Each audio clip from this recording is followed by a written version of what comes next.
다음 토론 주제는 슬개골 탈골 수술해야 한다 아니다입니다. 앞에 놓여진 뽑기 카드에는 각자 다른 의견이 적혀 있습니다. 서로 하나씩 뽑아 나온 의견으로 다음 시간까지 토론을 준비해 주세요. 자, 그럼 하나씩 뽑아주세요. 뽑아주세요. 이거 너무 웃겨. 해야 한다. 그치? 아니다. 수술해야지. 아니다. 오케이. 예방할 수 있는 거 아주 많으니까. 알겠어. 수술 꼭 해야지. 준비해오는 걸로. 알겠습니다.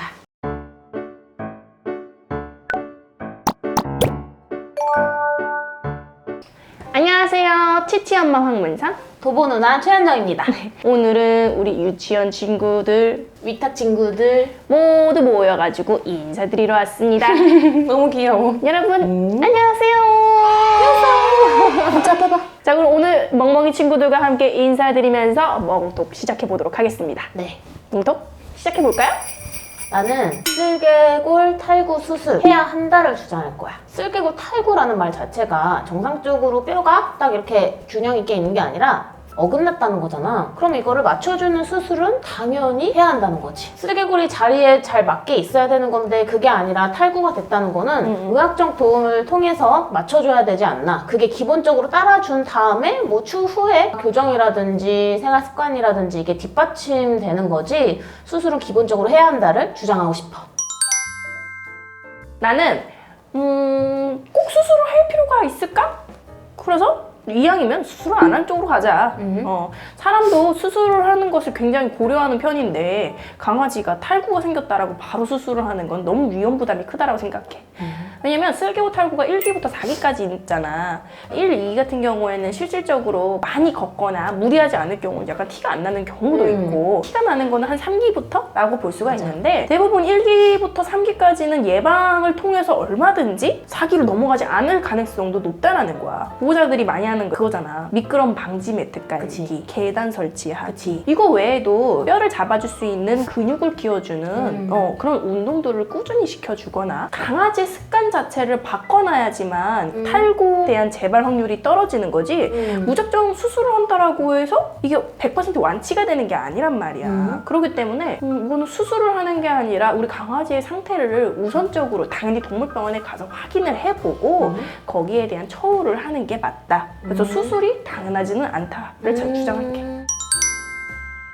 맞아. 1기부터 4기까지 있는데 1기, 2기 정도는 진통제, 관절 보조제, 뭐 재활치료 등으로 3기, 4기까지 진행되는 걸 지연시킬 수는 있어. 근데 너가 1기부터 3기까지는 수술이 필요 없을 수도 있다고 했잖아. 근데 그게 아니라 난 3기부터는 아무래도 수술을 꼭 해야 되지 않나. 그리고 슬개골은 진행성 질환이잖아. 갑자기 3기입니다. 수술하세요. 이게 아니라 1기, 2기 정도라고 하면 언제든지 3기까지 발생할 수 있고 4기까지 진행될 수 있다고 보는 건데 그러면 물론 생활 습관도 교정이 돼야 되고 뭐 매트나 계단 사용 이거는 필수적으로 해야겠지. 수술을 하고 나서라도 어찌됐건 그 전에 전제가 수술을 한 후에 케어가 생활습관 개선 이게 따라줘야지 슬개골 탈구는 조금 더 효과적으로 예방할 수 있지 않나. 그러니까 진행되는 거를 더 막을 수 있지 않나. 그게 맞다고 생각해. 수술 없이 생활습관 개선만으로 진행되는 걸 막는 것보다는 일단은 수술이라는 1차적인 방안을 적용시킨 다음에 그 후에 추가적으로 재활치료라든지 계단 설치, 미끄럼 방지 매트 설치 이건 부가적인 거라고 보는 거야. 우선순위가 수술에 있는 거지 나는. 특히 다른 수술이랑 다르게 슬개골 탈구 수술은 재발률이 높아가지고 좀 보호자분들이 망설이고 우리도 꼭 하셔야 돼요 이것보다는 좀 보호자님 충분히 생각해보고 결정하세요 하는 이유가 재발률이 높아서잖아. 그래도 해야 되는 이유가 있어. 연구 결과 따르면 그 슬개골 탈구 수술 후 재발률이 48% 된대. 절반이라는 좀 높은 수치지만 그래도 수술 후 재발할 경우 그 전에 진행되었던 것보다는 완화된 형태로 나타난대. 간단하게 말해서 수술을 하면 그 전보다 완화된 형태로 재발을 한다는 거면 당연히 수술을 해야 되지 않나 싶어. 자, 나도 슬개골 탈구 수술이 무엇이 있을까? 그걸 왜 해야 되는 걸까? 알아봤단 말이야. 왜 그걸 하면 안 되는지를 알 수 있으니까.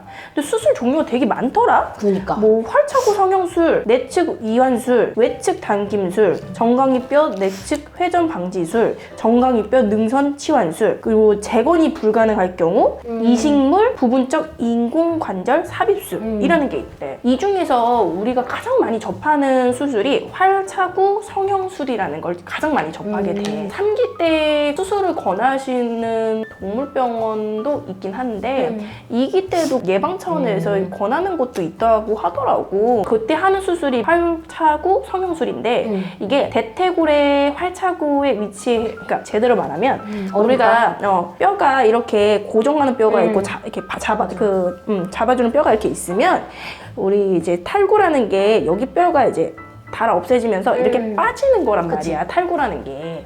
근데 이게 달아 없어진 부위를 다시 파서 잡아줄 수 있는 뼈를 맞추는 게 맞아, 지금 맞아, 방금 전에 말한 이 수술이야. 뼈가 선천적으로 약한 애들도 있고 너무 무리한 활동을 해서 갈려서 빠지는 애들도 있는 건데 원래 뼈가 좀 약한 애들은 그 약한 뼈를 파가지고 또 거기에 껴 맞춘다라는 게 건강하지 않는 뼈를 자꾸만 건드린다는 뜻인 건데 그런 수술로 통해서 과연 뼈가 단단해질까? 그걸 잡을 수 있을 만큼 힘이 좋을까에 대해서 좀 생각할 필요가 있다고 생각해. 딸이가 딱 봐도 안 좋은 스타일의 아이가 있었는데 그 아이가 양쪽 다리 수술 다 하고 난 뒤에 또다시 주저하는 모습을 많이 보였단 말이야. 그러면 이런 모습을 본다라고 하면 수술이 답이라고는 할 수는 없다.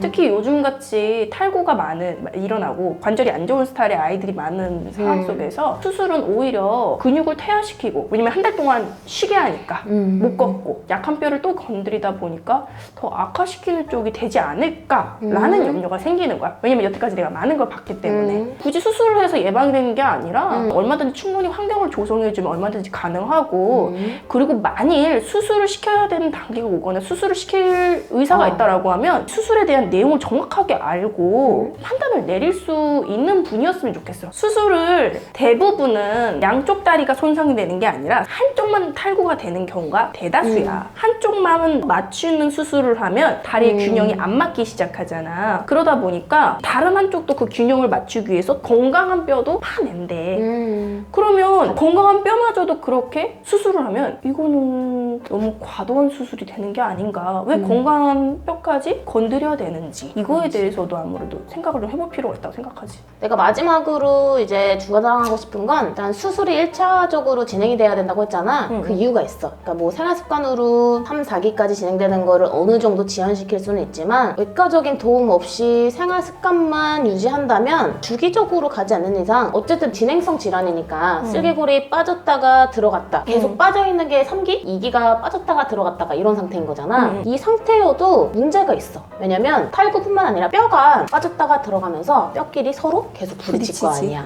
그럼 그 뼈가 마모가 될 수밖에 없고, 그러면 관절염이 동반하고, 만약에 이렇게 관절염까지 동반한 상태에서 끝끝내는 수술해야겠다 해서 해도 완화되는데 생각보다 오랜 시간이 걸린대. 이럴 바에는 나는 차라리 2기 정도 왔을 때 수술을 미리 하는 게 더 낫지 않나. 추후에 또 관절염까지 오면 또 머리 아프고 어차피 하게 될 수술이니까. 그래, 언니가 말한 것처럼 슬개골 탈구는 사실상 100% 완치는 불가능해. 그래서 예방이 굉장히 중요한 건데, 그래서 나는 우리 치치한테 슬개골 탈구나 관절에 관련된 영양제를 많이 먹인단 말이야. 그래서 내가 원래 먹이던 걸 좀 가져와 봤어. 왜 가졌어? 준비성 철저하네 아주? 그럼. 이런 걸 하나 보여줘야지 요런 것들이 있다 하시는 거잖아. 그래서 내가 진짜 실질적으로 먹이는 영양제야. 이 제품이 글루텐 그레인 프리고 그리고 이제 높은 원료를 사용해서 만들었다고 해. 그래서 나는 이거 먹이고 있어. 내가 아는 보호자님이 본인이 먹이고 계셨는데 나 너무 좋은 거 먹이고 싶잖아. 추천받아서 좀 했어. 남의 말만 믿을 순 없잖아. 그거 내가 좀 알아봤지. 위생적인 공장에서 만드는 과정 또한 이미 증명된 게 많은 제품이라고 하더라고. 왜 사람도 무릎이 다치거나 다리가 다치거나 하면 보조기구가 있잖아. 근데 강아지도 전문으로 보조기구를 만드는 회사가 있다. 거기 회사를 보면 병원의 진단을 받고 의사 의견을 듣고 방문하셔서 맞추는 것이 좋습니다 라고 한단 말이야. 그런데 나는 거기서 너무 기적 같은 동영상들을 너무 많이 봤어. 일단은 1, 2까지는 보조기구를 딱 맞췄었을 때 쩔뚝거림이라는 게 없어진다라는 느낌 정도였는데 3기부터 미끄럼 방지 매트가 있었고 바닥은 마룻바닥, 되게 맨질맨질한 그 미끄러운 바닥인데 애기가 저 맨질맨질한 바닥을 걷게 되면 자기가 다리가 이렇게 휘어있는 상태니까 불안정하니까 걷기를 거부하는 거야. 그래서 매트에서 못 내려가고 계속 이렇게 하는 영상이 있더라. 근데 딱 보조기구 달아주고 나니까 애가 막 활기차게 힘있게 걸어다니는 거야. 대부분 3기까지가 보조기구를 통해서 예방하는 것이 가장 적절하다라고를 얘기를 하는데 4기 뒷다리까지 간 아이의 영상도 있어. 뒷다리가 줄줄줄 이렇게 끌려다니는 그 정도의 상태였어. 기적이지. 기적 걸어다니더라. 같은 일이. 근데 언니가 말한 것처럼 뼈가 자꾸 부닥치면서 마모가 되면서 거기서 관절염이 생긴다고 했잖아. 근데 그거를 수술이나 이런 걸 통해서 잡아주는 게 아니라 그 외양 쪽에서 근육을 대신해서 잡아주는 역할이 난 보조기구라고 생각을 한단 말이야. 그러면 마모 될 이유도 없고 그걸 통해서 운동이 또 가능해지니까 재활치료나 근육을 또다시 붙게 해줄 수 있는 여력이 만들어진다고 생각해. 수술 후에도 재활치료는 무조건적으로 필요하거든. 그래야지만 재발이 안 되니까. 그래서 나는 수술보다 이런 영양제나 다양한 제품을 통해서 관리하는 게 맞다. 그래서 쓸개골탈구는 수술보다 관리다. 알았어. 강조할 거야. 제 용과 같다고 생각하시는 분은 댓글에 1번, 연정 언니와 뜻이 같다고 생각하시는 분은 2번을 적어주세요. 그리고 항상 저희는 이벤트를 하고 있다는 점 아래 내용을 참고해 보시고 이벤트 참여를 꼭 해주시기 바라겠습니다. 몽톡은 여기까지. 다음에 또 만나요.